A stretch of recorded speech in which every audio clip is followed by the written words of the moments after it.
Right, good evening everybody. Welcome to the meeting of the Economic Development Committee. We have a few house rules that Christine will read out for us before we start. Thank you, Chairman. Good evening. Thank you to all those attending the Economic Development Committee this evening and to those who are watching this meeting live via our YouTube channel. To those who are present with us this evening, I would just like to run through some brief housekeeping rules with you. Please could we ask you to use hand sanitizer when entering and exiting the room this evening, and you will find sanitizers located within the room should you require to use this during the meeting. We ask that face coverings are worn when moving around the room and are only removed when you are seated or standing to talk on an item. Please also remember to follow the social distancing guidelines in place. We are operating a one-way system in the room this evening, and you will see signs on the doors to assist you. We are not expecting any test fire drills this evening. If you should hear a fire alarm, please make your way out of the room and down the stairs where officers will assist you to the evacuation location, which is across the road outside the Star Hotel. Anybody requiring help in the event of an evacuation, please make yourself known to officers and the relevant assistance will be provided. Please could I ask that all mobile phones are either switched off or to put onto silent mode. Members, I will remind you that should you wish to speak, please raise your hand and wait for myself or the chairman to acknowledge you, and your name will be added to those wishing to speak. When called to speak, you will be required to press the red button on your microphone in front of you, which will turn red when active. Please can we ask that you speak both loudly and clearly into the microphone so that those watching live can hear you. When voting this evening, members, this will be undertaken by a show of hands. Thank you, Chair. Thank you, Christine. Start the meeting with any apologies for absence. I've had apologies for absence from Councillor Freeman. Thank you. And we have Councillor Flaxman-Taylor standing in. Okay, thank you. Sorry? Councillor Brian Walker as well. He had Trevor. Oh, right. Do we have anybody standing in for him? No. Councillor Walker. Thank you. Item 2 is declarations of interest. Not seeing any. Item 3 are the minutes of the 19th of July 2021, and we're being asked to confirm the minutes of the last meeting. They're on pages 4 to 9. I see Councillor Flaxman-Taylor has a hand up. Yes, thank you, Chair. Just regarding the people who are present, I substituted for Councillor Price at the last meeting. My name's not on there, which is page 8. Page 8. Yeah. Okay, it's also on page 4. No, it isn't. We did have apologies for absence, but your name isn't on there as well. Thank you. I'll amend the minutes, Chair. Thank you. Apologies. If I go through them page by page, if members have any comments to make on that page, please stop me. Page 4, page 5, page 6, page 7, and page 8 and 9. I'm not seeing anything. I'll sign those as a true record. Thank you. 4 is matters arising. I think I've just been through that. Item 5 is the forward plan, and that's on page 10. And I think one of my members has a request. Yes, Chair. Would it be possible to have an update of the marketplace and how the units are being let to come back to the next meeting? The marketplace, Jane Beck. Okay. Yeah, if that's possible. I'd have to put it to the members. Is everybody happy with that, Trevor? To be honest, Mr. Chair, I can't see any reason why it should come here. We have a town centre workers working group which is meeting again on Thursday. Ultimately, this has been everywhere. You know it. I'm sure Councillor Hammond contacts Jane Beck. She can give him chapter and verse on what's being led and what's not being led. But it's never come to economic before, that type of request. Who is on the town centre working group? Carl's the chair. I mean, I'm not sure the member. I'm on it. Councillor Walker's on it, Brian Walker. It's Widdicombe, you know, so... It's Widdicombe, so there's more yeah, detail yeah, on it. Okay. yeah. But it's a working group, doesn't actually make decisions. The decisions have gone to P&R in the past. Yeah. It's being built. I mean, the letting of the units is coming to an end at the end of September. But Councillor Hammond can easily phone Jane Beck and ask for information. Well, to be honest with you, we do have a town centre working group, councillor, so leave it with me for now. Let me see what's the best way of progressing this to see how we can get further information to members. Okay, thank you. Okay?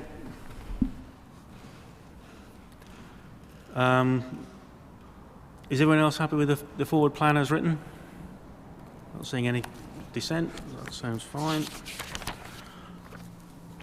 And item 7 is the Economic Growth Strategy and Action Plan Update report on page 11. And as you know, we had this in the past. Who's leading on this one? Michelle? Chairman, Yeah. Third River Crossing is going to go first, please, so that the gentlemen can do their presentation and then leave. Oh, you know, I've ticked it and gone right past it. Yes. My apologies. My apologies, gentlemen. Sorry, Michelle. Thank you, Chair. Item 6 is a Third River Crossing update, and a presentation will be given at the meeting by Tim Ellis, and I see him sat over there. And the guest is Richard Heyman from BAM. So if I can ask you gentlemen to give a small presentation, that'd be great. Thank you.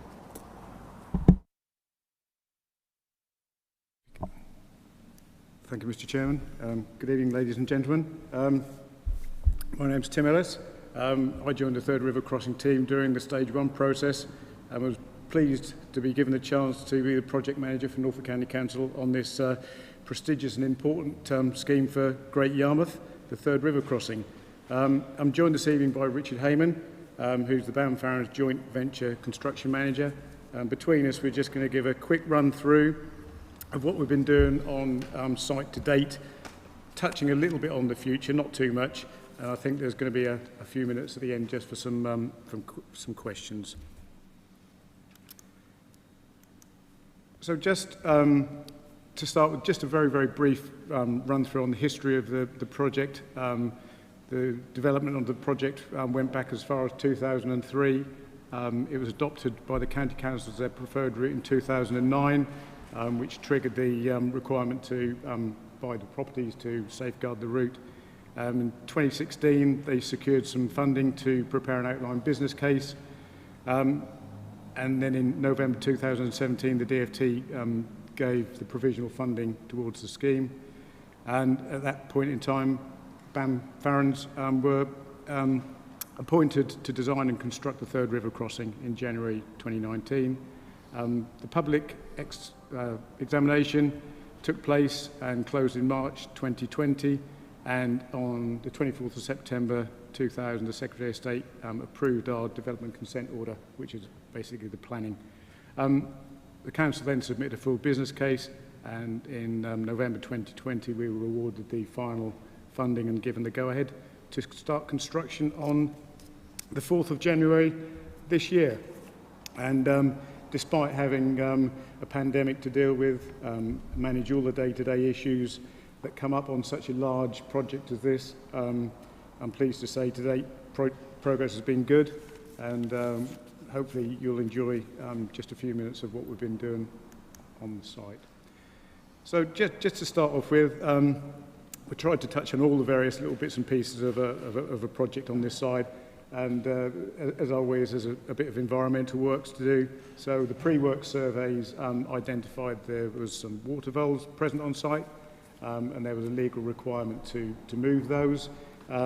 So we had to do some preparation works in advance of the contract to do some planting, clean the ditches out and make them suitable just so that we could rehouse the water voles. And this required a licence from Natural England, so there was a process to go through there. And I'm pleased to say we worked with the Internal Drainage Board to carry out these works, and they'll be taking over the future maintenance of the ditches within the area of the Third River Crossing when we've finished. And yeah, the successful translocation of, I think, about 8 or 9 voles was completed in May, which was one of the first milestones we had on the project. As that was going on, we had site clearance works to do, as well as the normal site clearance works like some tree removal, hedge removal, general sort of tidying up, getting ready to start. We had the demolition works to take place. There's 20 residentials and 5 businesses. Everything went very, very smoothly, and we had the site cleared in good time, and everything was demolished in time for the works to start on the approach roads and the new roundabout, and indeed the crossing itself. As on all these sort of schemes, especially in the urban environments, one of the main risks on the project is the utilities, those that we know about and those that we don't know about. And so pre-works, the contractor did quite a lot of trial holes, as I say, to locate the services, find out what the depth was, position was, etc., etc. They then get plotted onto a three-dimensional model. So he can then put that into the computer and work out if there's any sort of clashes with the drainage, proposed drainage, existing drainage, etc. And we can then determine, in conjunction with the utility companies, which ones we need to move and how they can be moved, and ascertain budgets to move them as well. One of the largest utilities we had, Yarmouth has 3 large pumping sewers which ran across the site, so they deal with I think it's the flood water. They obviously couldn't be moved, so we had to design a structure to sit across the top of them, basically. And like the whole of the scheme, because of the poor ground conditions we've encountered, everything is on piles, and Richard will touch on that in a little while, but this structure had to be a piled structure to span across the 3 water mains, so they could be left in position, and no need to move them. So I'll just hand over to Richard to talk about the piling process and the rest of the scheme. Good evening, Chairman. Good evening, everyone. So as Tim said, my name is Richard Hayman. I'm the construction manager for the BAM Farrens joint venture. Been working on the scheme since the tender, so nearly three years now, in conjunction with Norfolk. For those of you local and aware, we've been undertaking some fairly significant piling operations in this recent period.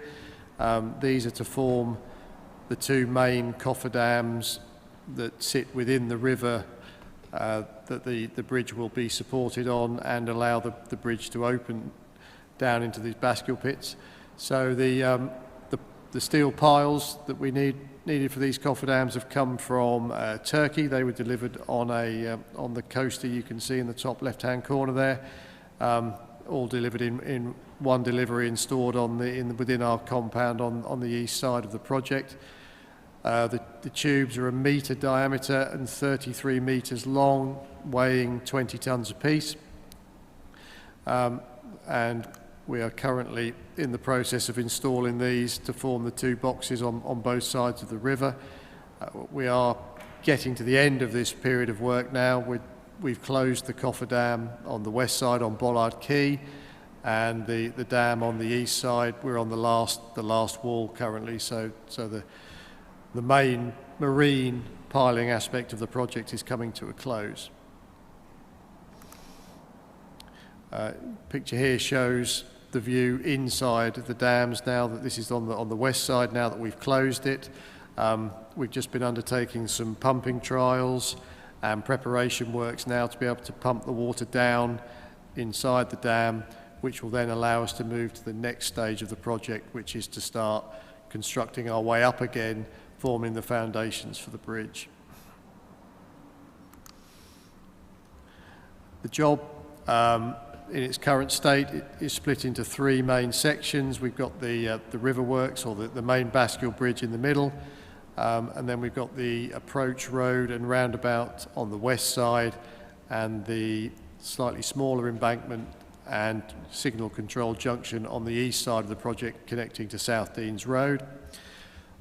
All of the approach embankments are supported on a footprint of piles due to the inherent ground conditions that we encounter when working in Great Yarmouth. So the picture you can see again in the top left there is those piles being installed over on the west side of the project.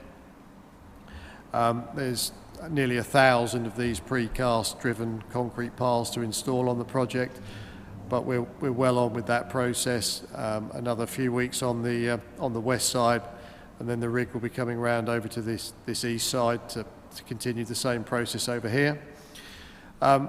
We've got vibration monitoring in place, so that to ensure that any properties in the area aren't adversely affected. We've undertaken precondition surveys of all the likely affected properties, so we can we've got a pre-construction record that we can then judge any issues against, and we've been doing the same with the noise monitoring throughout for the piling works. Again, we've got some set limits that we have to remain within, and so we've been monitoring against those as defined by the development consent order. So an aerial shot of the site, you can see this is fairly recent, taken last week. So the cofferdams sitting in the river, coming to an end on the piling works, the jack-up barge that you can see on the river there will be hopefully departing the port somewhere towards the end of the month. And then in the top right you can just about see the grid of piles going in under the embankment, and that embankment area, the footprint of that is where we did the initial demolition site clearance works that Tim talked about earlier. And over on this, in the bottom left-hand corner, you can just about see the remaining pile storage area there that is rapidly diminishing now as the works proceed. So again, that's another shot of our east side compound and the cofferdam works progressing. And again in the top of that picture, you can just see the junction starting to form in the top corner there with the radius where we're preparing for the Connect tie into South Deans Road. So a bit of a quick run through of where we sit on the project as we sit here today. Going forward, the next key phases of work will be to start the reinforced concrete work to form the bascule pits for the bridge and the bearing plinths that the bridge will sit on, along with the control tower and the plant room, where ultimately the operators of the bridge will sit and control the bridge once the works are complete. And then on the west side, the next main phase is to commence the roundabout construction, and the east side again with the embankment construction and the signal control junction. All of this will lead up to the install of the main bridge leaves. This is currently planned for sort of October, November next year. These will be installed under a river blockade, 72-hour blockade possessions, of which we have 3 available to us. The bridge sections are being fabricated in Belgium, and they'll be brought over by sea on a large barge moored in the port, and then once the blockade has been established, we will be lifting these into position. The intention currently is to only use 2 of the 3 available possessions, with the 3rd as a backup if required.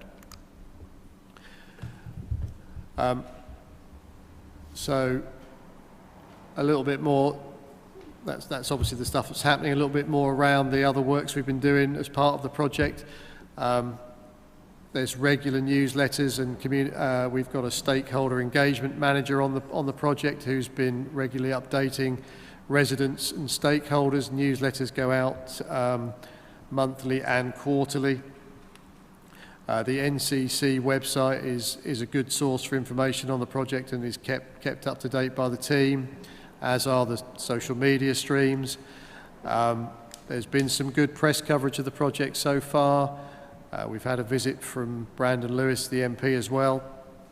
And there's good engagement with local groups, with the local schools, the Kingsgate Community Centre on the far side. And also we set out with the project with an aim to engage in the local community. We've taken on a number of apprentices through the scheme. We currently have 4 on site as I sit here today, but we've got these on a rotational basis, so we've already had at least 8 come through the scheme. We've got 2 lads started on site today that we've taken on through the Kickstart scheme. So they started today, so hopefully that will be a benefit to both us and them. We've provided work experience to some of the local schools and colleges. We've attended career fairs, and we've got a marine working group where we engage with the local port community. We have regular weekly meetings with Peel Ports to liaise with them about the works that we're doing on the river. And then ultimately going forward, we anticipate there will be some sort of bridge naming ceremony to be held in the future. So we are engaged in the local community.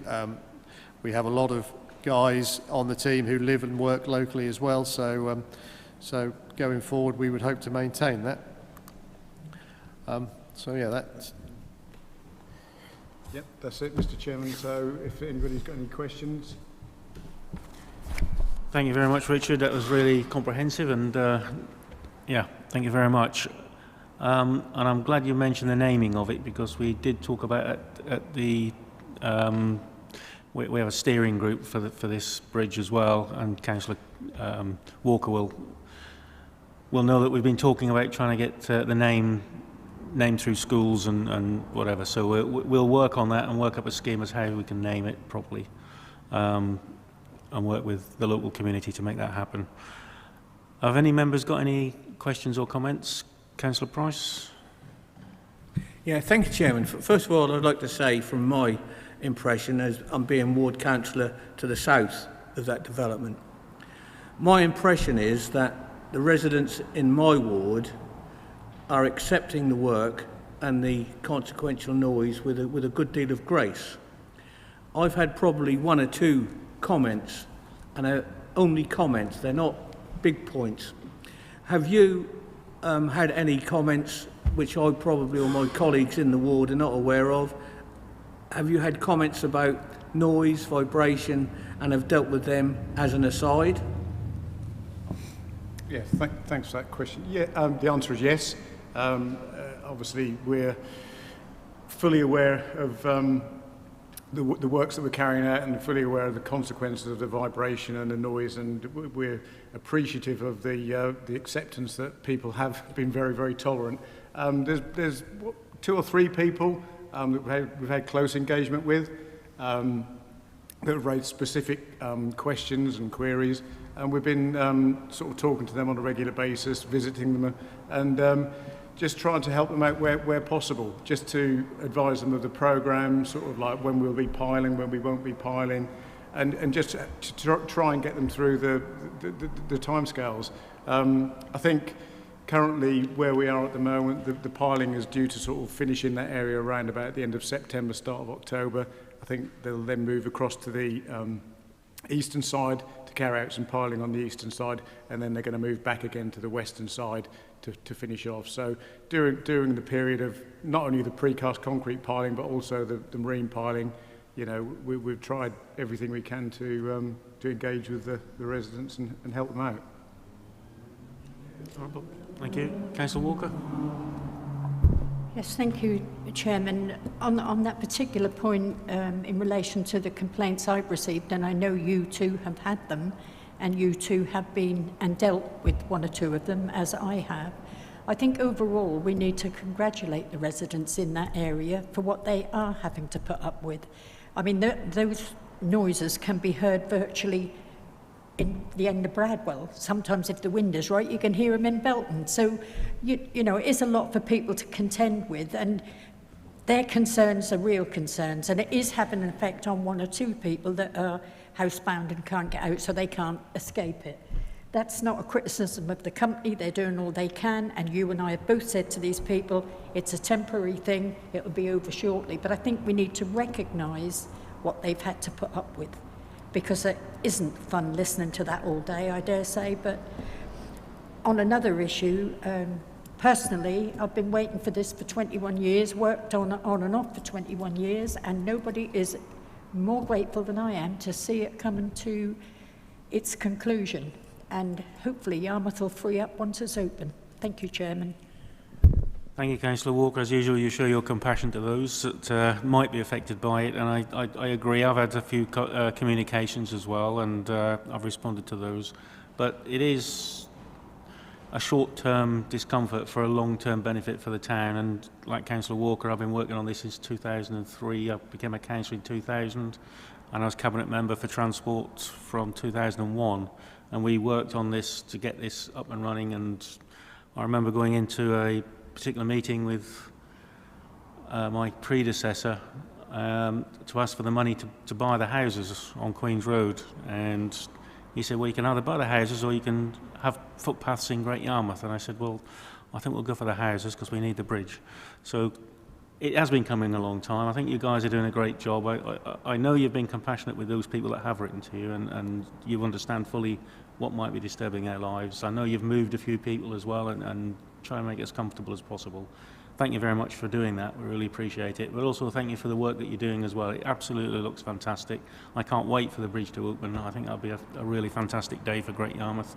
And thank you very much for coming in today to give that presentation to us. I really appreciate it. Thank you. No problem at all. Thank you very much. And carry on with the good work. Yeah. If I'm stopping you, carry on. Oh, Councillor Wright, sorry. Tony? Yeah, Chairman, I think a lot of people have been working on this. I can go back to 2000 when we had the roads review, which signified that that was probably the best area to cross over. So it has been a long time coming, and obviously the third river crossing is something that we've been after for many, many years, and gladly it's going to be here. There's a couple of questions really. In terms of the vibration, and I noticed that you've got monitoring in place there. Has there been any evidence where there's been any structural damage to any of the properties, or any structural damage to the services? I mean, I mentioned that there's 42 service diversions that you've had to make. There must be some under there which probably haven't been diverted, but is there any evidence of that? And on another point, what is a bit disappointing really, and I'm sure there'll no doubt be answers for this, is it is a pity really that we have to get the steel piles from Turkey and the leaves for the bridge from Belgium. You know, and I'm sure that this is something that people raise their eyebrows that I come on about every time, but I'm passionate about industry in the UK and using British goods whenever we possibly can, and I realise that there's probably issues around that. But I was on the second question, I was just going to ask what level of local content is there, not in terms of manpower, person power, but in terms of the actual the bridge construction itself, i.e. Where does the precast piles, I presume that they're made locally, or what sort of percentage are we talking about in terms of the bridge coming from other parts of Europe or the world other than the UK? Okay, I'll start with the first point with regards to the vibration monitoring and the effect on any surrounding properties. As I mentioned before we started any works of any significance, we undertook precondition surveys of all the surrounding properties and stakeholders. We've had a few queries and complaints come in via the complaints line that we've established, with people identifying potential cracks in the properties. Those at the moment we will, as a process, we will go round and identify whether those cracks are present before we started using the precondition surveys that we've undertaken, and then we're generally instigating a monitoring process to see if they get any worse, to identify if our works are affecting it. And then once the piling works are complete, we will again meet with these key individuals and undertake a full final survey, and if it's found that those cracks have been, or any cracks have appeared or been made worse by the works that we've undertaken, then we will undertake to repair them and put everything back as you would expect us to, basically. So with regards to the services, no, we're not aware of any effect of anything that in the ground or that we've had. We haven't had any leaks or anything. Some of the stats companies do require us to place monitoring on their apparatus, which we've done, and that isn't highlighting any significant issues. If that's okay. Moving on to the next point, yes, I understand exactly the point you're making. With regards to the piles, it's market forces really. We don't manufacture that type of pile in this country. They are not available on the UK market, hence we have to cast the net a bit further. And again, with the bridge fabrication, we're very limited in this country as to anyone who's actually got the facilities and the availability to manufacture a bridge of this type. When we first set off on this project as a company, BAM Farrens, we were engaged with a company called Cleveland Bridge up in the northeast of England, who we got so far down the line with and had to change, but from a project perspective, that's probably, although it wasn't known at the time, they've since gone into receivership. So had we still been with them, we might have had a bigger problem than we perhaps anticipated at the time. So there is a commitment throughout the project team to engage with local, small, medium enterprises, SMEs, wherever we can. I personally live in just south of Norwich.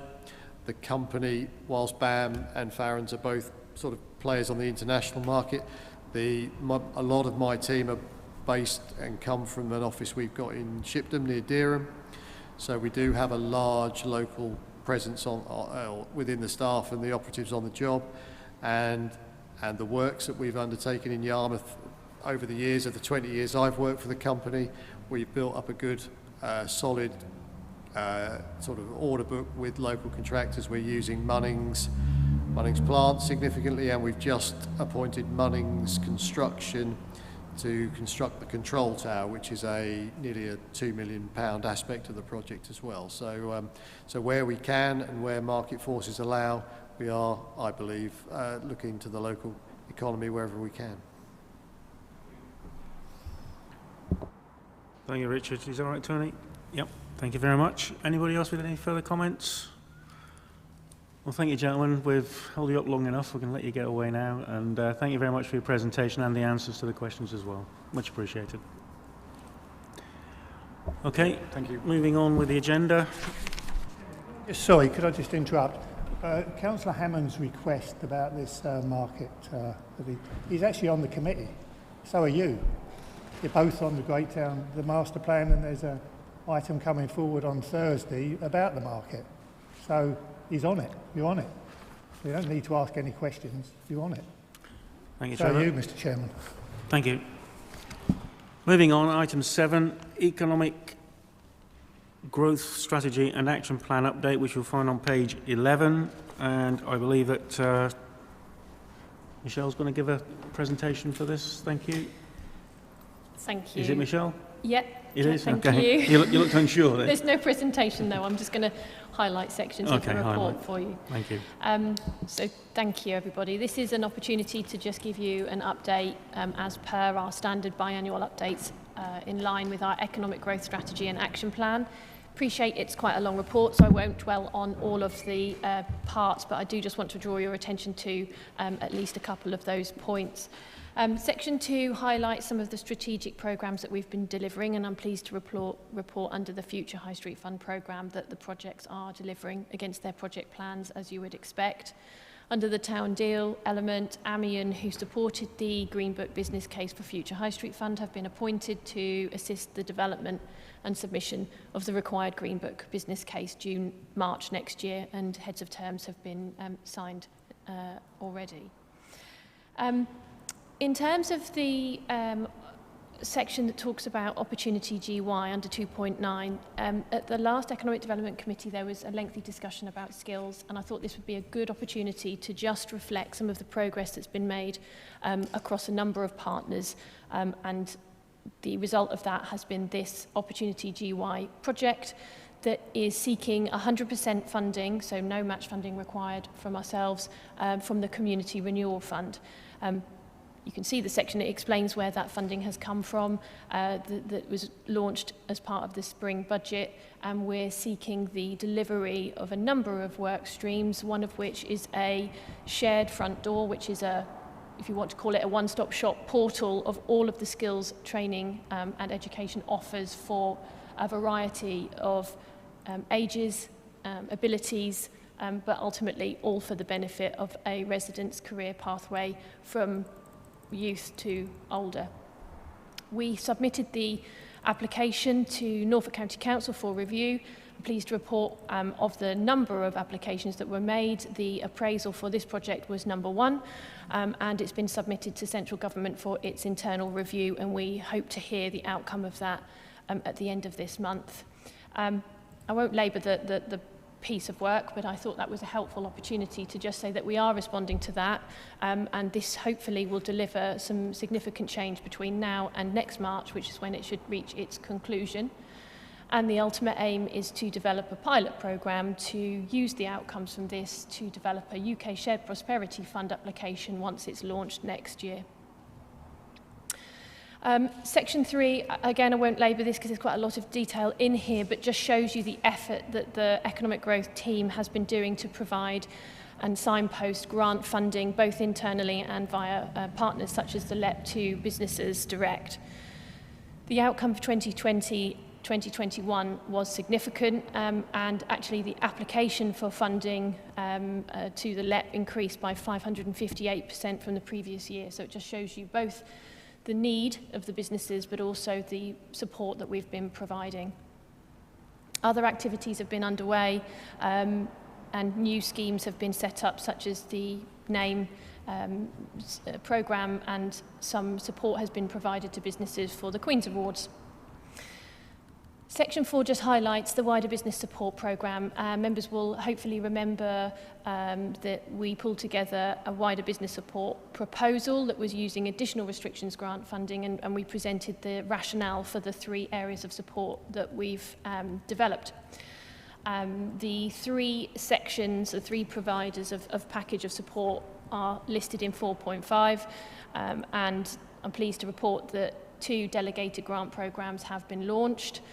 We've got a startup programme and we've got a recovery and growth programme.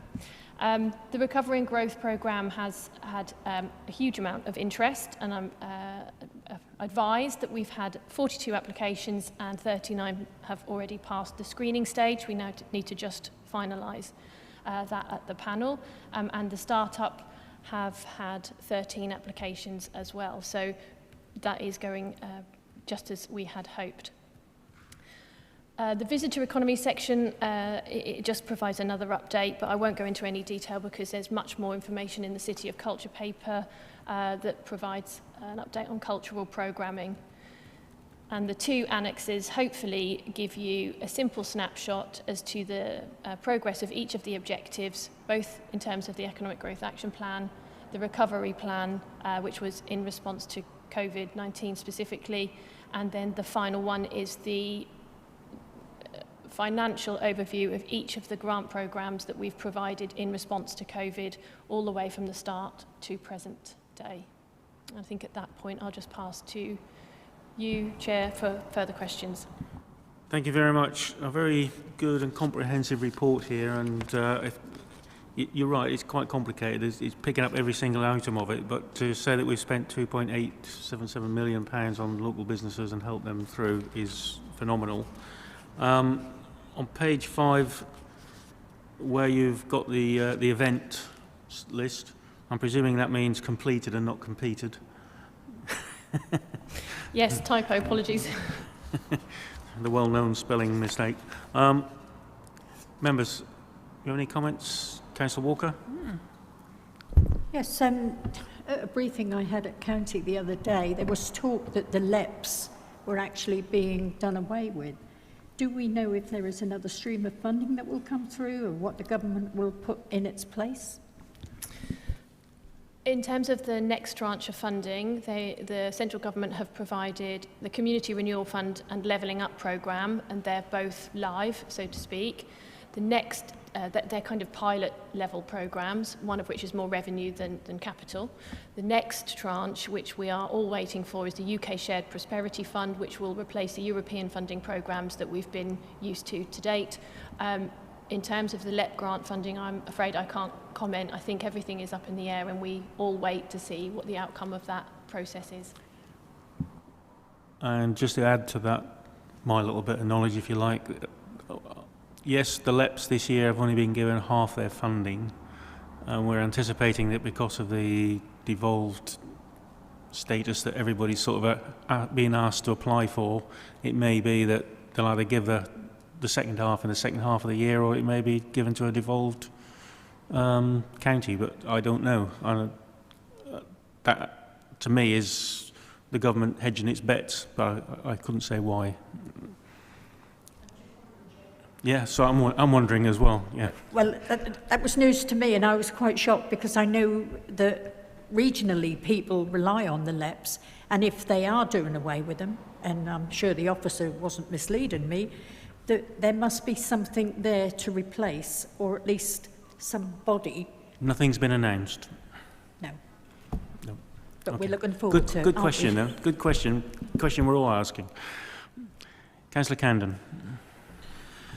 Thank you, Chairman. I myself have sat on the additional restrictions grant, which has been a cross-party initiative with Councillor Wainwright.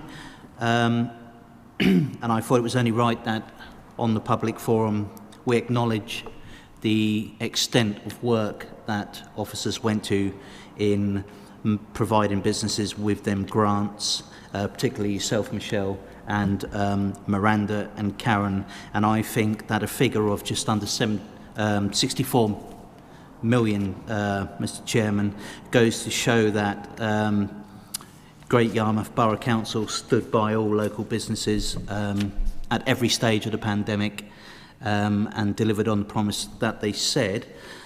And I hope that continues to go forward as it should. And thank you very much. Thank you, Councillor. Councillor Wright. Yeah, just very briefly, Chairman, just to say, I welcome the report on the skills one. It's something that I raised at the last meeting of concern, obviously bearing in mind where we stand in the national statistics, so I'm pleased. I'm not saying that wasn't happening before, because clearly it was, but certainly it's something that should be a high priority in terms of where we're going, because our youth are our future in the borough, and I would hate to think that we're going to be left behind in 4, 5 or 6 years' time, when hopefully we're through the pandemic and the economy starts to kick back in again. The other issue is in relation to the Welcome Back Fund. Again, it's something, I'm pleased that some of it's been invested in the CCTV, and I think two areas are mentioned here is the waterways and in Galston, and they're two areas that I visit frequently. And I have to say the waterways is one area which desperately needs CCTV because there has been activity, and we know the damage that was done last year, or earlier this year perhaps, for one part of it. And I often see things being dumped in the waterways as well, and it's a fantastic facility that we have here, so I welcome the fact that CCTV is being put in there, and also in Galston, on Galston Marine Parade. I hope it's not just going to be there just for the Banksy art installation. I hope it's going to be along the promenade there, because there's issues along there that I regularly see, and I think if we're going to expand it, I think it should also go along to the southern end of the Galston Promenade as well, to stop any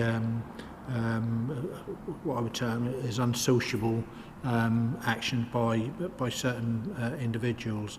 So overall, I just say thanks for thank you for that report, and clearly the one on the skills one, that does explain clearly the direction we're going in. I await reports on how it's progressing over the next few months. Thank you. This is quite a comprehensive report that's showing quite a lot of activity in the borough, and I think the officer skipped over quite a bit of what was actually going on. But the reality is that there's an awful lot going on in a lot of theatres across the borough. They're quite complicated, and they do involve quite considerable sums of money. If you add them up, they come to somewhere in the region of just over 65 million. And the officers are working really hard to make sure that we actually access that money. And then we've got groups of people and councillors who are working to make sure that that is spent in the right way. So a very good report. We're asked here to review and comment on the Economic Growth Action Plan progress update, and I think we've done that today. But I just think it's great that both councillors from all parties and officers are working really hard to make sure that Great Yarmouth recovers from this awful pandemic and that we have a future for the borough. So well done for the paper and the work that you're doing as well, and well done to members as well for all the work that you're doing. Any further comments on the item? I'm not seeing any hands. Thank you very much for that presentation. Sorry. On the Vattenfall, the wind farm, yeah. Is subject to redetermination. Have we heard yet? No, we haven't. Do we know if there'll be compulsory purchase? Because otherwise it's going to fall flat, isn't it? Are you talking about the one that went to the public inquiry? We haven't heard back yet as to what the outcome of that is going to be. David, have you heard anything? No, that's a nationally significant infrastructure project, so that, yeah, ultimately that's at a national level. As soon as we get a clear timeline on that, obviously we can update members, but there's no clarity quite yet. Yeah, that's out of our hands. That's with the inspectorate, I believe. Yeah. Is it? Yeah. Yeah. I just wondered, Chairman, because everything else will fall by the way if we don't get the permission for that to go through, and a lot of people are investing money in renewable energies, and I'd just like to think that, you know... Believe me, we've made that very clear to the inspectorate, and we've made it very clear to government as well that as a significant infrastructure item, we need this to happen, and we're waiting for their... Well, we're just waiting for them. That's all we can do. Yeah. Okay. I thought I'd just mention it because... No, it's a good point. I think it's really important that we do keep up to speed on what's happening in Norfolk, especially on the wind. We have officers chasing all the time, yeah. And also the companies are chasing it as well. They want an answer, yeah. Okay, moving on. Item 8 is the Enterprise Zone update on legal agreement and Pot B increase. I believe that must be you, David, is it? That's Michelle as well, is it? Oh, you've got a busy night. Thank you, Chair. I just wanted to do a quick overview. It's a reasonably light touch paper in terms of the process that needs to be taken, but the reason for it is perhaps less so. So members will hopefully be aware that we, as a council, undertook a joint legal agreement across Norfolk and Suffolk with the partners, the LEP, Norfolk County, Suffolk County, Waveney District, which is now East Suffolk, ourselves, and that partnership has been formed for quite some time through September 2012, which was when it was signed off. The progress of the Enterprise Zone, as I hope everyone understands, has been significant, and we have two, and they're very, very successful. What I want to draw your attention to is paragraph 1.5 and 1.6. We've done a huge amount of work to fully understand what the budget requirements, financial requirements are for Pot B. Pot B is a proportion of the business rates that's returned to the council to reinvest in enterprise zone development within the borough. Pot A goes to the county, and then Pot C goes to the LEP. Over the course of time, it's become apparent that to have commercial conversations with inward investors, it's difficult to have those with everybody around the table. Suffolk being a competitor, whilst Generate as a brand is a pitch, we will get into some level of detail with inward investors that makes it impractical to have that within the partnership. Whilst we're working with the East Suffolk team on a variety of programmes, we've all come to the agreement we should sever the existing agreement on that basis and separately redevelop legal agreements with the LEP accordingly.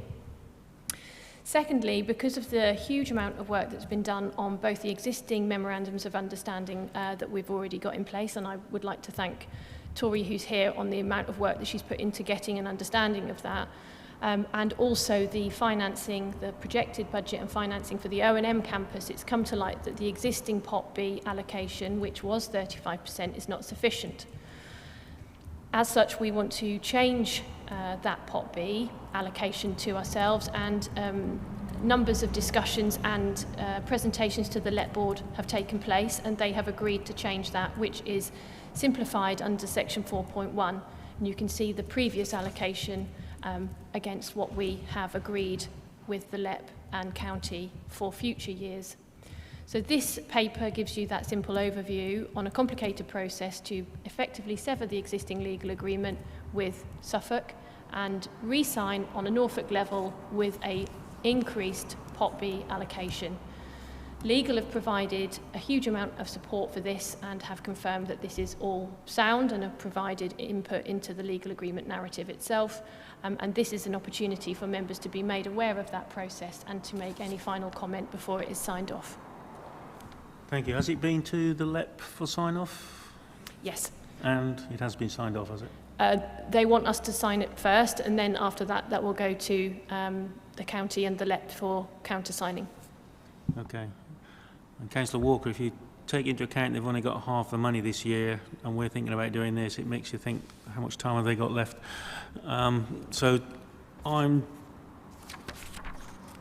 The recommendation is to review the paper and note the contents of the report. This is about increasing Yarmouth's cut as far as the economic zone is concerned, and we're using that obviously to plump back into sites locally for economic development purposes. So from that point of view, is there any comments from members?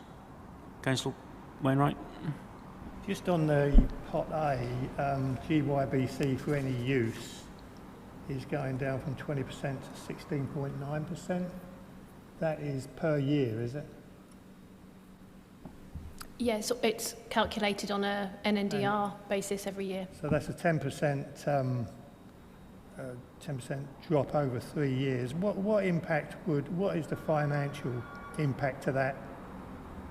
Have we any idea what that will be? Because it's quite a big drop. I mean, Norfolk County Council have only taken a drop of 0.8%. But, you know, GYBC for any use, and I understand about the new development's gone up from 35 to 45, but I just wondered, I suppose it had to be reduced somewhere, but what's the sort of what's the figure that's this year's figure, for an example? Unfortunately, I don't have that figure to hand. What I would comment and respond to is that proportionally, each of those pots have taken a slice off each of those returns. What the council had sought was all of the funding to be taken off one or other pot, and the LEP agreed that it would be sliced off each of them to make it proportional. Karen, as Section 151, has worked at length with the county Section 151 to come to this agreement, and they've put all of those figures together and have realised that that is acceptable to the council. So what we see is what they've gone through, but I haven't got that figure, I'm afraid. Yeah, thank you for that. I mean, if we could have that figure, that would be useful. It just seems that GYBC for any use has taken probably, well, the LEPs took the biggest hit, but you know, we've taken the second hit, basically. I think Councillor Wainwright's figures are out. Pot A1 is a 15% drop, and it rounded up. It's 15% drop from 20% to 16.9, and the 5% drop to 4.2 is a 16% drop. So they are proportionally, Norfolk County Council are taking a slightly bigger hit. I know that County Council take lesser of the amounts, and that's a bigger hit proportionally, but I'm adding up the original 20% and the 35%. So you got 55% there that was coming to Great Yarmouth. But as a percentage of the 20%, it's dropped by 15% to give us 16.9, just over 15% drop, because 10% to 20% is 2%, or 2 points, and it's 3, just over 3, which is 15%. 5% down to 4.2 is 16%. Yeah, no, I appreciate that. I'm just thinking that adding them together, the Great Yarmouth is still coming out with a higher percentage than it was originally. So from that point of view, I think it's a winner. And, Michelle? Could I just also respond to say that if we were unable to find this additional funding from Pot B, we would be unable to develop the O&M campus using this resource, and therefore we wouldn't get the return in business rates in the long term. So whilst there's an element of sort of horse trading, if you like, between those pots, I think the outcome will mean that we can develop that campus and therefore generate business rates in the long term. And it was a calculation that was needed to make Pot B pay for the O&M campus and possibly another site as well that's not in the paper but will come forward in the future. So you're right, Trevor, but there was a bit of horse trading that needed to be going on to get some outcomes that are working in our favour. Yeah, that's fine, that's fine. Anybody else got any comments? Not seeing it. So we've made comments and we've reviewed the paper and the contents of the report. Thank you very much. And it's, again, another excellent report. Thank you very much. We now move on to item 9, City of Culture request for funding and requirement for the development of a CIC, page 45.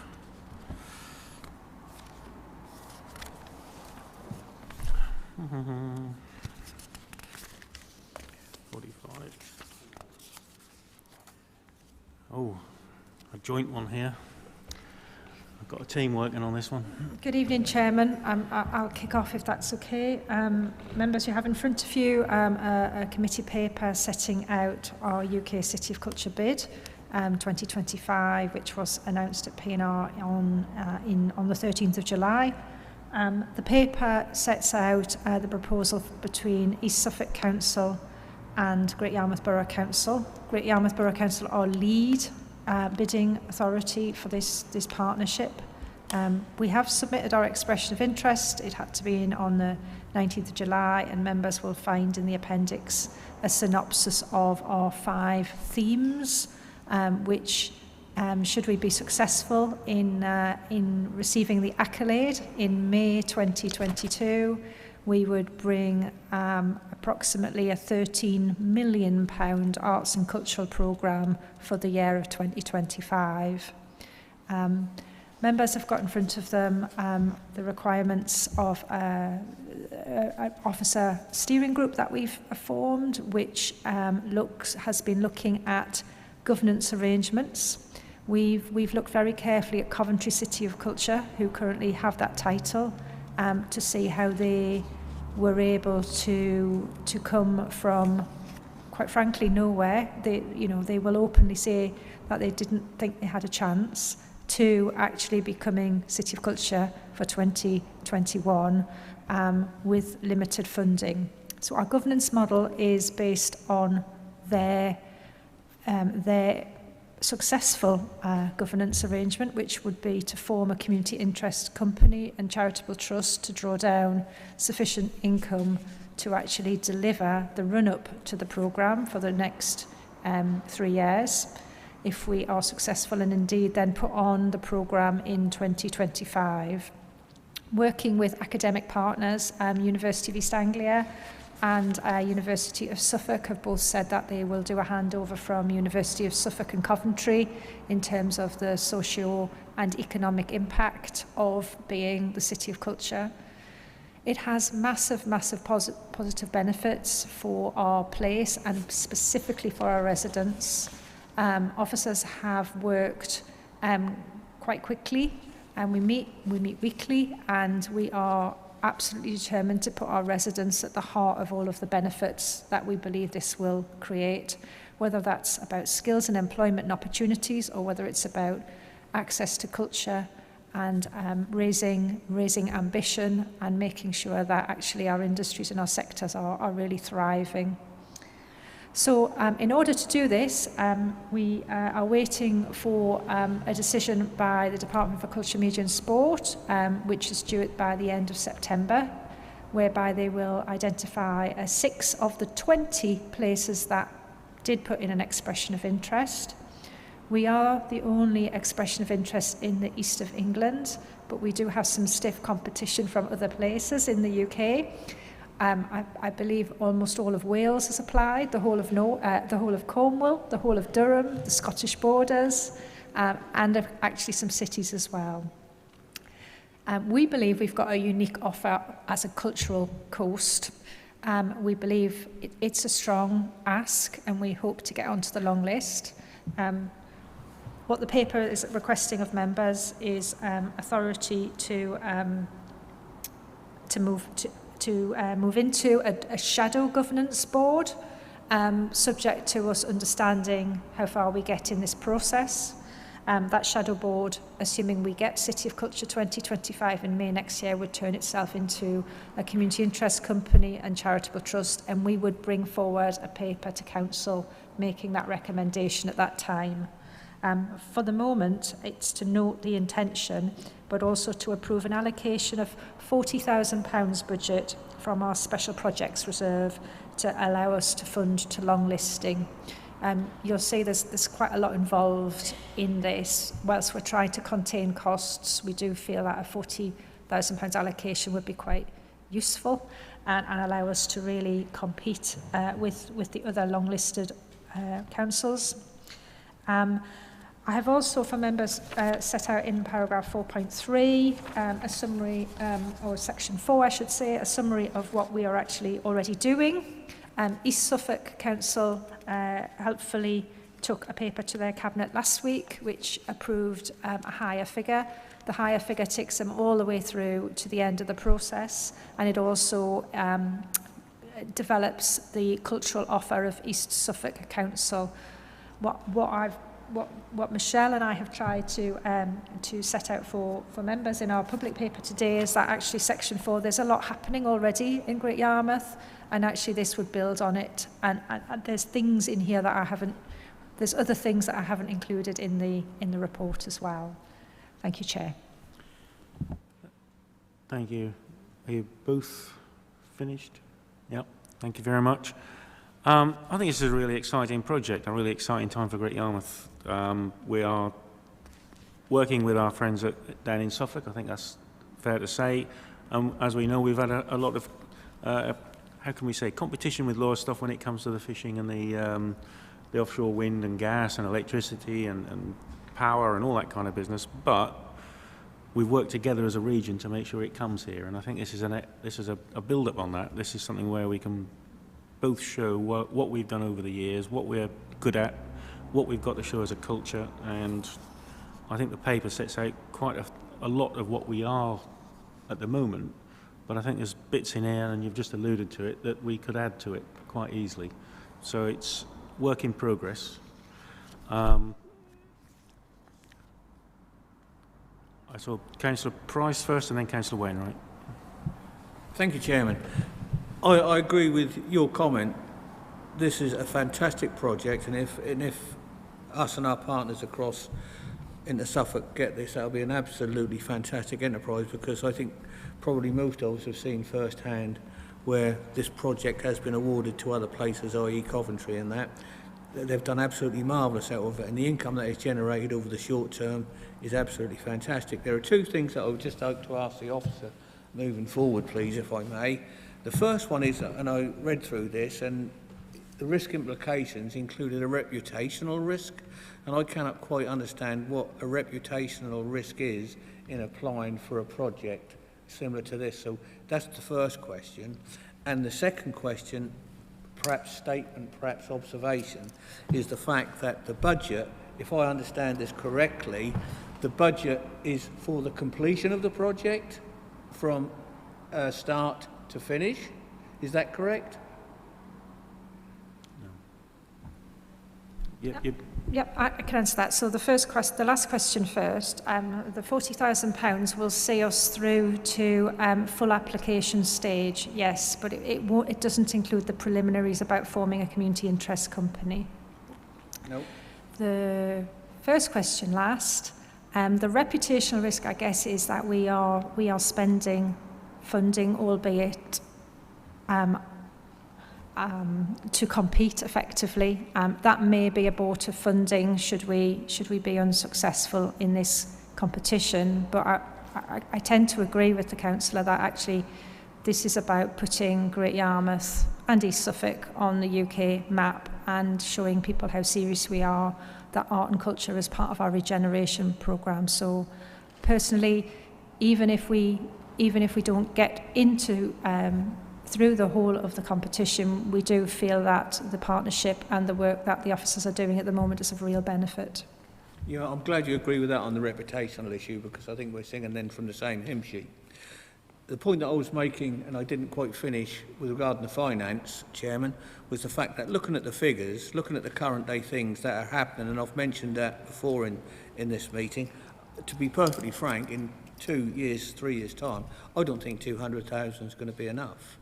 But I'm not the expert working on those figures in this office. I don't, 200,000 goes like a blink of an eye. You've got to remember, this will be a living document as it works its way through. And if we get to the stage where we do need more finances to see it through, then it'll come back to council for agreement. So officers have the opportunity to come back and ask members for more money if it's needed, and then they'll explain why they need that money and what it's going to be spent on. Thank you, Chairman. Councillor Wainwright. Yeah, I mean, it's a good report, and just hope we're successful with the long listing. Just on the Banksy street art, obviously that's been a huge benefit to the borough over the last couple of months, and thanks to Banksy for coming down his staycation. Just on the piece of street art that was painted over in Galston, and I understand why it was painted over, because it was sensitive, or somebody thought it was sensitive. What is the position on that? Because that is a valuable piece of art for the borough. I just wondered where we are in trying to bring that back to life, and obviously not leave it there, but move it to a different position in the borough. Yep. Thank you, Chairman. In response to that question, we have commissioned a conservator. They've already visited the site to have a look at how to fully restore and reclaim the painting off the Yacht Pond wall. The proposal is being costed at the moment, and any budget implications will be presented to P&R in the financial update paper. But we do believe it would be worthwhile taking it off the wall and conserving it and putting it on show in a public gallery somewhere. Thank you for bringing that up, Councillor. I think somebody was showing complete compassion when they covered it up, but it was, it could have been left to be moved in a more reasonable way. So, Councillor Mogford. Thank you, Chairman. Chairman, this is a most exciting project, and I hope and pray it comes to fruition. This is really, if this all comes off, it's going to put not just the borough but the region to the forefront of the country. It's going to show to the world that we're not just beer, sand and candy floss.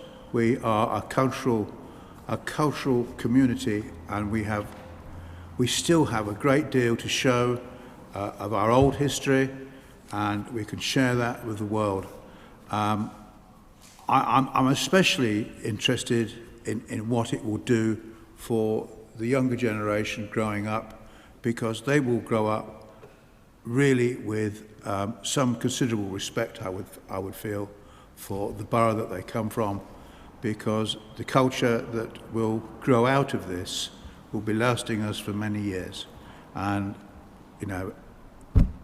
we've got to make it happen, Chairman. We've got to make it happen. Thank you. I'd love to be able to give you that comfort, but I know we're in a competitive field across the country. But you're right, I think for the borough, for this place and the culture, I mean, even this room itself, it's a mark of the culture of this town.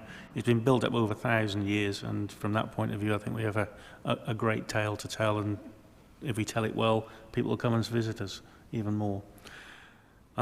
We have recommendations on the paper, and they're on page 45. On point A, we've considered and commented and approved the process to date. and the formalisation of a governance structure as summarised in the report. B is to further to recommendation A, approve the proposal for one elected member to sit on the shadow board and to approve that member to be the chair of the Economic Development Committee. Approve the allocation of a £40,000 budget from the Special Project Reserve at long-listed stage. D, approve the proposal to establish a community interest company with charitable trust status from April-May 2022 as a delivery body for the UK City of Culture 2025 programme. And E, recommend to Council via a future report the formation of said trust subject to a successful outcome from the DCMS competition. Are we happy to say yes to those recommendations? Can I see a show of hands, please? That's unanimous. Thank you very much indeed. And I think you've all made the right decision there. Fantastic. We don't have, I've gone through this, there's no mention of the Maritime Festival, which is quite a cultural thing for this borough. The Maritime Festival is put on by an external body, which is the BID, and we don't have the power to make them do that, and we won't spend our money to put the Maritime Festival on. So that's a point of negotiation between the Borough Council and the BID board, and they have to decide to do it. Okay, it's just that it is quite a cultural thing for the Well, town. it's an event, but again, it's an event that we don't want to be spending the money on because we haven't got it. So it's got to be done through another body. Okay. Okay.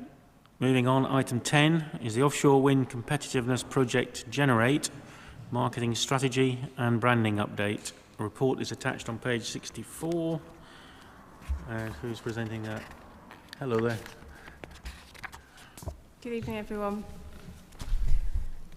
So this paper looks at the update on Generate project, where we are with the marketing strategy, the launch and the embedding of the new brand. Can you move the microphone slightly closer to you, please? Yeah. So previously in the year, we brought the Generate brand itself to the committee, and that was all approved. And this then presents the marketing strategy and the short-term launch plan, which will launch and embed it over the next 6 to 12 months. These are attached as annexes, and also attached is a PDF of the marketing messages, which are the cohesive messages that as a region we're going to promote each energy sector, and also some fact sheets around the energy sector. So again, this reiterates the messages that as a region we want to promote. The next steps for the project are to look at specific activities such as marketing material for the O&M campus, a virtual platform that will allow us to speak to the supply chain and the stakeholders in the region, fact sheets for government, which are similar to the crib sheets that we've produced here, which again can just reiterate the opportunities and assets we have here in the east of England. And then PR campaigns, and in reference to the councillor talking about Vattenfall, this would be where we would look to work with the LEP and EGA and Vattenfall themselves to make a bigger noise, to highlight the value that these projects have, not only to us here in Great Yarmouth, but also to the net zero plan for the UK. And then ultimately work towards the outputs and outcomes to March 23, bringing investment, jobs and apprenticeships to the region.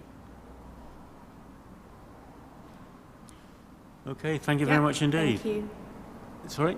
Thank you. No, that's fine. Thank you very much indeed. Yeah, having read through this, it's, again, a very good report where we are talking about promoting the area as an energy centre to the rest of the world and to the rest of the country, I presume, as well. And it gives us a lever, I suppose, into the energy markets that we've always had, but this gives it an extra bit of clout, I suppose. I'm particularly interested in page 67 in delivering our vision, and you've got 5 items there where it's put our region at the centre of conversation around clean energy, infrastructure and generation, Showcase the assets and opportunities in our region via Generate and partners channels, amplifying clear, unified messages based on facts and backed by statistics. Leverage the knowledge and passion of our stakeholders to innovate and facilitate energy projects in Norfolk and Suffolk, which is attracting business.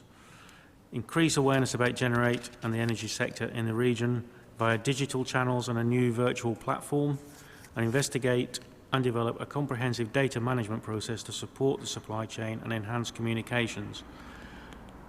If all those things happen, then we'll be at the centre of the energy world anyway, which we are.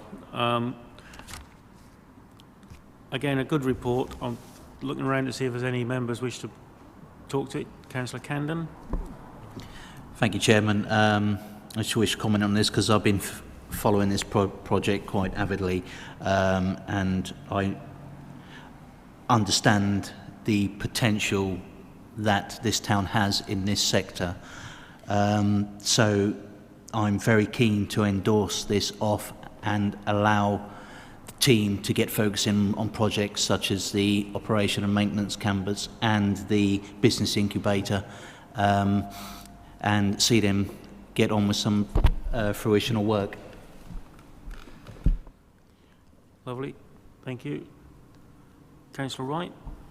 Just very briefly, just in terms of the attendance at these exhibitions and the conferences that we've always attended, I know from the report that it's just going to be, rather than having a physical presence at these conferences and exhibitions, that we're just going to send personnel there. When we've always sent a structure there, so there's a base to work from and a platform to attract new investment. I find that is probably a backward step in terms of what we're trying to promote. If we're going to be in this direction, then surely it's not just a physical presence; it's a presence of an exhibition stand where people can come and visit us. Is that correct, or is that Sarah? Each event's going to be taken, each decision is going to be taken on the event. So for example, the Global Offshore Wind Conference in September, we're taking a physical stand there and we will have a presence. We will just analyse the benefits and the cost and return of which ones we attend and have a big stand, a medium stand, whether we take supply chain. So each event will be done. We're not saying we're not going to attend all events. We're saying we're going to be more strategic in what we do. I hear what you're saying. Obviously, we have to look at, and these are very difficult times, obviously, and we don't know what the situation is going to be in 2 months, next week, let alone in 2 months' time. So it's always difficult to do that, but everybody's in that position.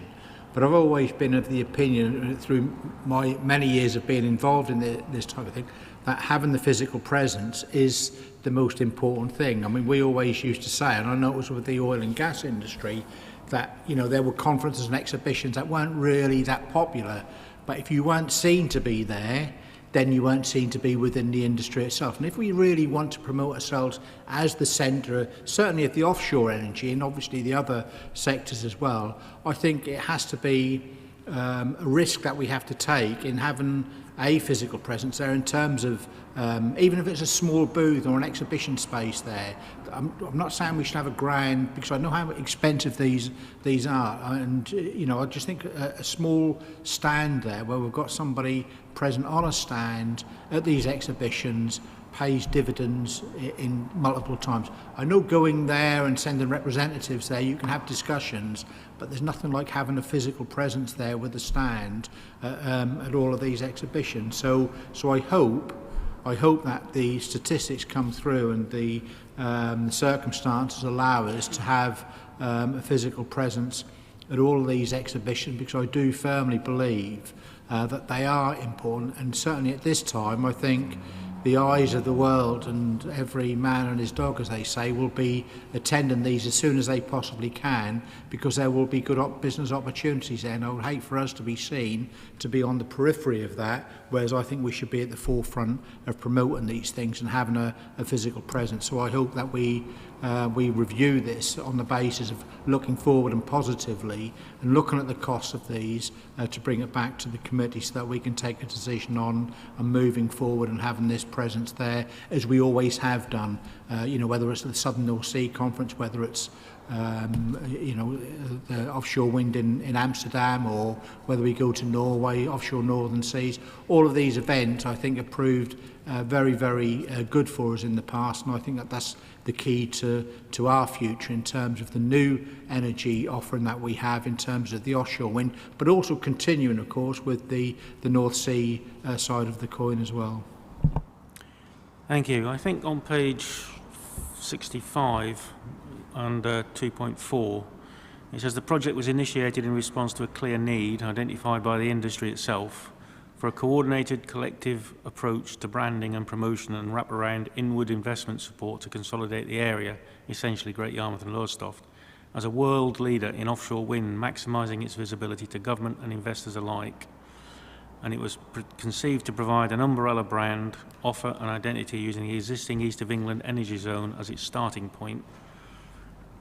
It also says the development and delivery of a marketing and promotional strategy for all public and private stakeholders to champion, and a streamlined approach to the promotion of the area at local, national and, when appropriate, international events to deliver maximum impact.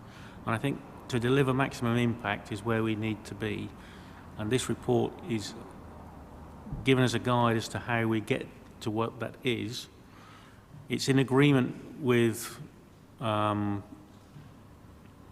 Norfolk and Suffolk County Councils as well. And it is to consolidate Great Yarmouth and Lowestoft's position as a world leader in offshore wind. And we do have competition in that. We have the Humber areas, we have Scotland, and we have areas which in the past, and things we've started like the oil and gas, they overtook us in Scotland as far as Aberdeen is concerned. And you've got 21 miles of pure oil and gas industry up there, which are suffering at the moment. But I think we need a strategy on this, because we can throw money at it and not get anywhere, or we can throw money at it and be seen to be a leading light in the industry. So I'm comfortable that what's been put in this paper as the way forward is the way forward, and I'm happy to support that. Chairman, can I just very, very briefly, Chairman, because this is... Well, there's other members want to talk, so be very brief. Yeah. I don't disagree with anything that's being put within the report. All I'm trying to stress is if we want to be in the lead of this organisation, we have to take certain risks, and I think those certain risks are going to cost money. And I think in the past, going back to the days of Jimmy, we were the leaders in the UK when we had the public-private partnerships coming together to promote an area. Nobody else, no other local authority did it in the UK until we started it. So we were the leaders in this, and we took risks. And I think this is the time when we have to take risk in terms of funding these to go positive, rather than saying, well, maybe if not. The only thing that stops us from doing that, I believe, is this pandemic, because we don't know what's going to happen in a week, let alone 2 or 3 months' time, and that may well put the kibosh on a lot of these. But I certainly think that we should look at all of the exhibitions and conferences that are listed down here, and what you've just read out, which I've read before, I agree with. I think that just indicates to me that if we're going to be serious in this, there is an element of risk there, and I think what we should do is we should be at the forefront of this and taking that element of risk and going out there and seeing what the cost is going to be. Bring it back to the committee by all means, because we know how much the stands cost per square metre, and come back and say, look, this is what we've got. What we need to do is to go out and promote ourselves. And Great Yarmouth and Lowestoft can do that together with the help and support of the enterprise zone, and also obviously with EAGA and the other organisations. But I'm not disagreeing with what's been said, except for that I think that we should be brave in terms of taking that risk and saying we're going to be there and we're going to have a physical presence there at each of these exhibitions. Not every exhibition, but exhibitions that are relevant to us as a local authority, the ones that have been signified in this report. Okay. That's all I was saying, Chair. Thank you. Councillor Ackenbach. Thank you, Chair. Just a sort of a question, really, in terms of the risk implications. I've noticed, obviously, it says it's been complex and a number of stakeholders involved, and that it's now time sensitive on various things. In terms of I was just wondering where we are in terms of agreement with the stakeholders, as in, if we agree this today and we put this forward, are we then waiting for 15 other stakeholders to come online, or are 14 online and we're number 15, if you see what I mean? Where are we at in terms of where that level of risk is?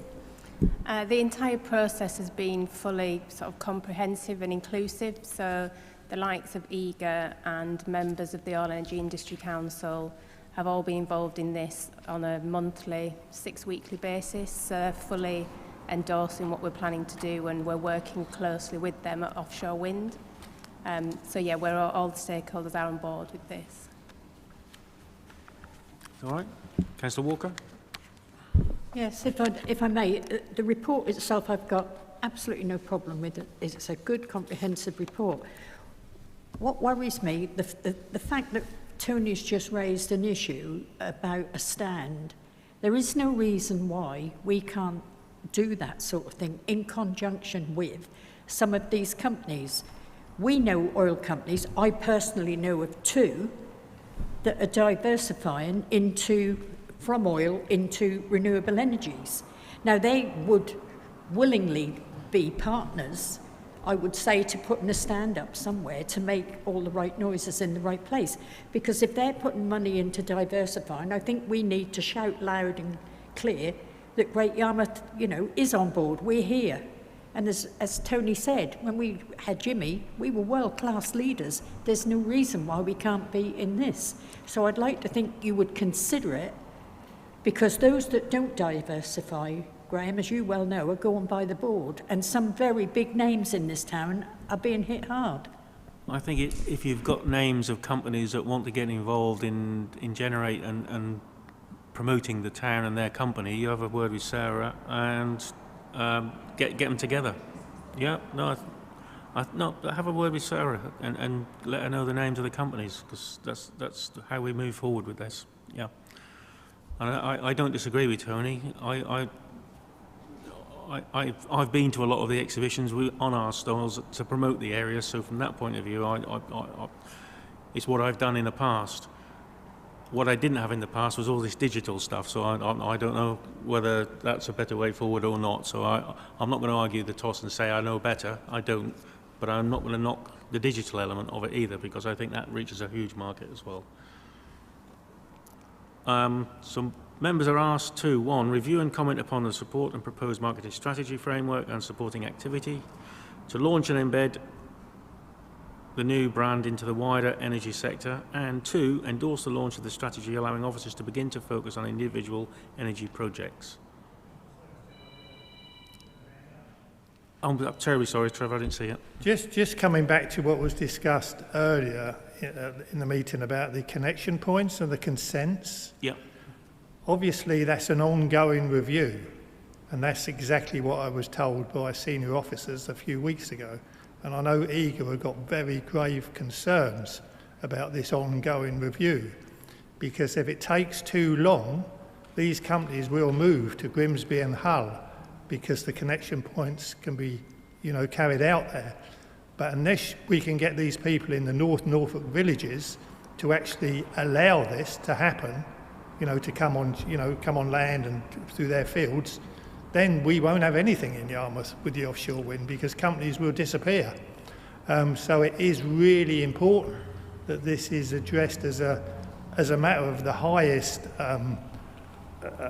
high as you can go, sort of Prime Minister level, because if this is allowed, this review comes back and says, well, yeah, we do agree, and I know Councillor Walker's talking about compulsory purchase of land and stuff like that, but that can take an eternity.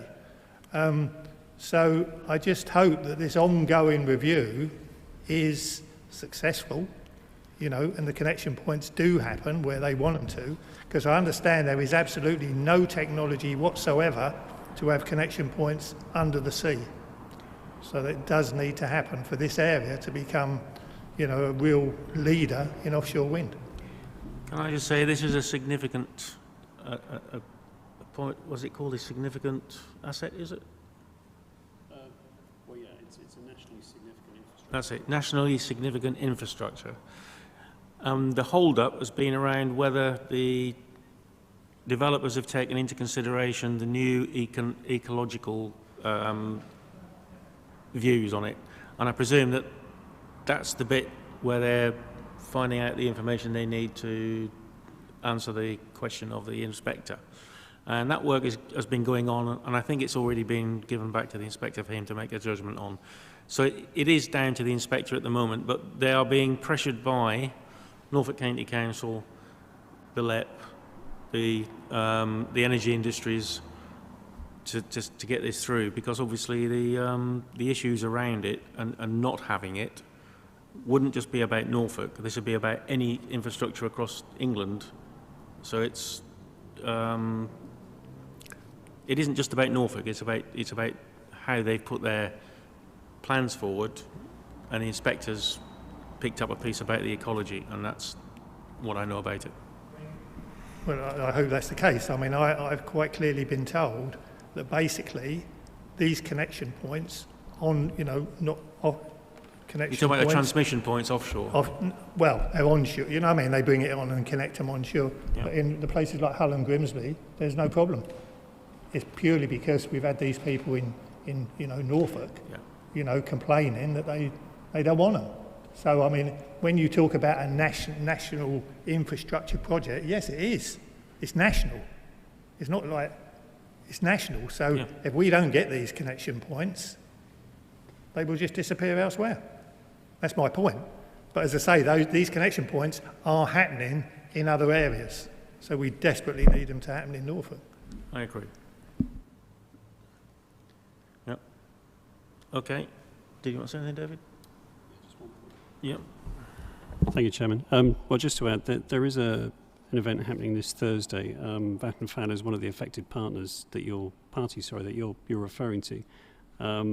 And it's a meeting of minds, really, as to how best to progress that particular issue. But you're quite right. All Energy Industry Council, there's numerous bodies in this part of the world, the LEP, etc., county and ourselves, are making soundings to this effect. So, yeah, it's quite a live issue.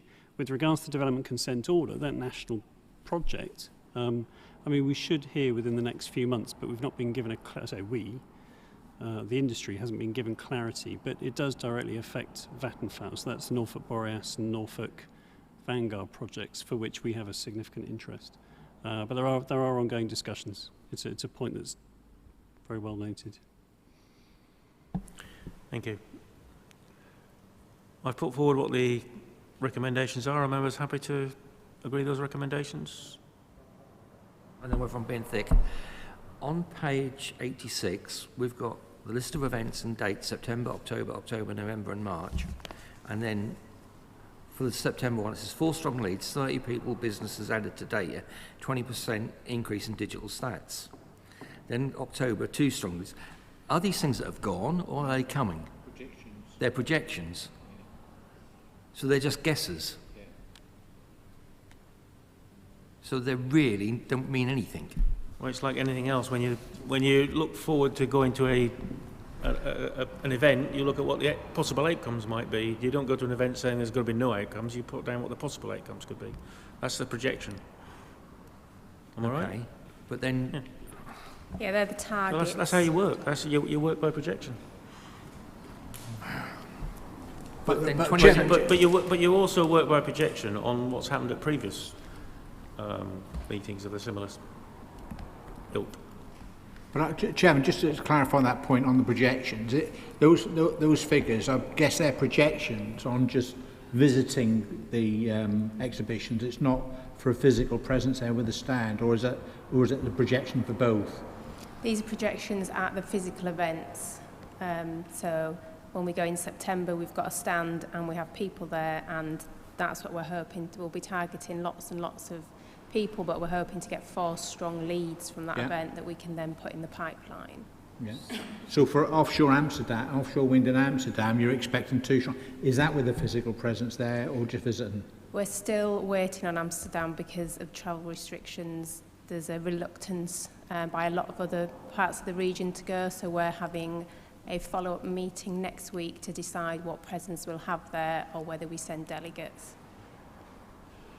Which would then lead me on to, Chair, If we Can't hear you, Paul. if we get 11 new leads, what's our conversion rate of leads or strong leads to actual? It doesn't matter, Paul. It doesn't matter. One strong lead could lead to 1,000 jobs, or it could lead to 10 jobs. You don't know. But you go there in the hope that you get the leads that you need for business. How can you say, I'm going to go to that and I'm going to get 2,000 leads and I'm going to bring 20,000 jobs back with me? You're not going to. You're going to go with the hope of bringing back things. Any more comments? Everybody happy with the Bob? One thing, Chairman, I would agree with Councillor Hammond. And it's one thing, and I've been experienced in these exhibitions through my trade for many years, and you get to be selective and you know the ones that you go to, and the skill and expertise of the history will enable you to calculate, as you say, and project the interest rate. One of the other things that you get out of there is a percentage of hard inquiries and then a percentage of success turnarounds. Now, I would have thought, and I think this is where Councillor Hammer was coming from, historically, in our records, we should have a success rate from inquiries built over a period of time. And that would help, for example, if we went to one particular exhibition and we were finding we were getting inquiries and very little or no success rate, that would put that to one side. But if we were going to another project and the success rate came back, you would be putting more of an investment into that. I think that's what you were trying to say, Councillor Hammond. Is that where you were coming from? Yeah, I just hope that makes it a bit clearer. That's as I understood it, Chairman.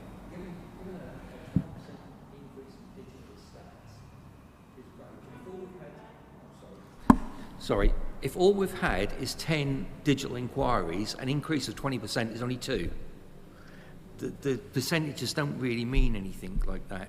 If we've got 1,000 inquiries into it, that's great, because 20% is going to be 200.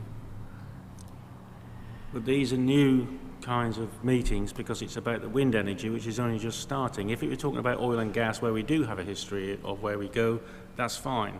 But when you've got a new industry, like wind, then you go by the statistics that you can find online, I presume, and the statistics you get from current businesses, which we are linked into. But these aren't brand new events. These. I don't know what the argument is. I don't know what the issue is. The facts and figures you've got on there are predictions and for businesses that may turn up and may want to come here and may bring business with them. You're going there on the off chance that you're going to be able to do it. If you don't turn up and you're not there, then you don't have any chance of getting them. Well, earlier on we were saying we weren't turning up. We weren't even having a stand there. Actually, no, I didn't say that at all. And it doesn't say that in the paperwork. Well, Michelle, hang on, let's have an officer. Michelle? What we're going to do is go to Global Offshore Wind with a brand new brand after a period of 18 months of a pandemic and go with a strategy as to who we're actually targeting.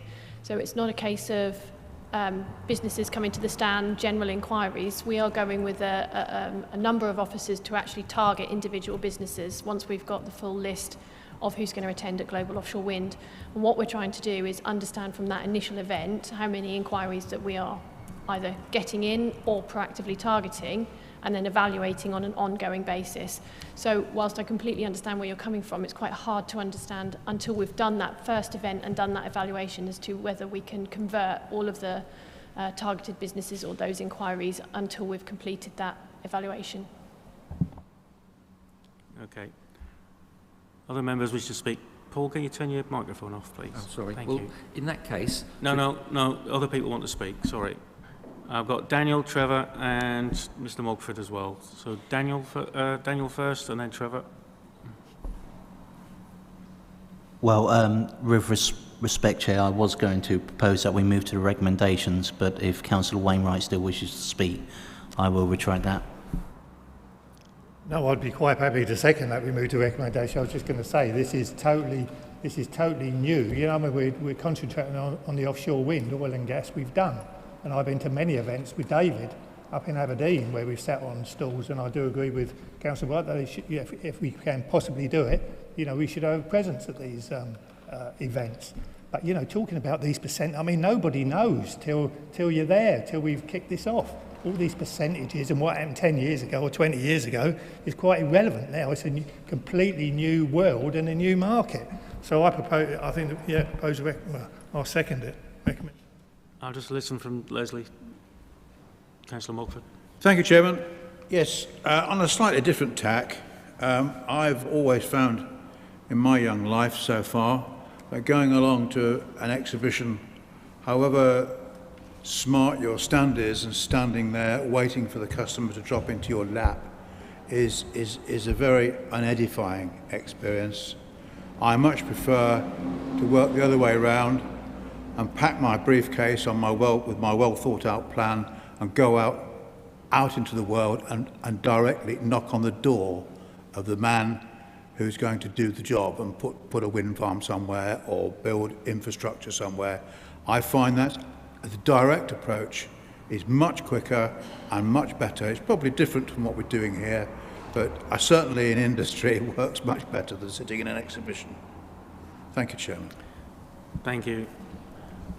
I've had a recommendation to go to the, or a request to go to the recommendations. Are members happy to go to the recommendations? Can I see a vote, please, on the recommendation? Thank you. That's carried. We now have an exclusion of the public if we wish to discuss the minutes of the Transport and Infrastructure Steering Group minutes. Is that right? Yes, Chairman. And also, you've got tabled the Great Yarmouth Town Centre Master Plan minutes, the last. Unfortunately, I missed them off from the agenda, but these are confidential as well. They're just for information. So, Chair, if no one wants to speak, we can close the meeting now. But obviously, if someone wishes to speak on the confidential minutes, we'll have to stop the recording, close the meeting, and... Does anybody wish to speak on the confidential minutes? I'm not seeing any hands up. Do we accept the minutes as read? Thank you. I'm not seeing any dissent, so we take that as read and we don't have to close the meeting. And that concludes today's meeting. Thank you, everybody, and thank you, officers, as well. Done a great job. Thank you.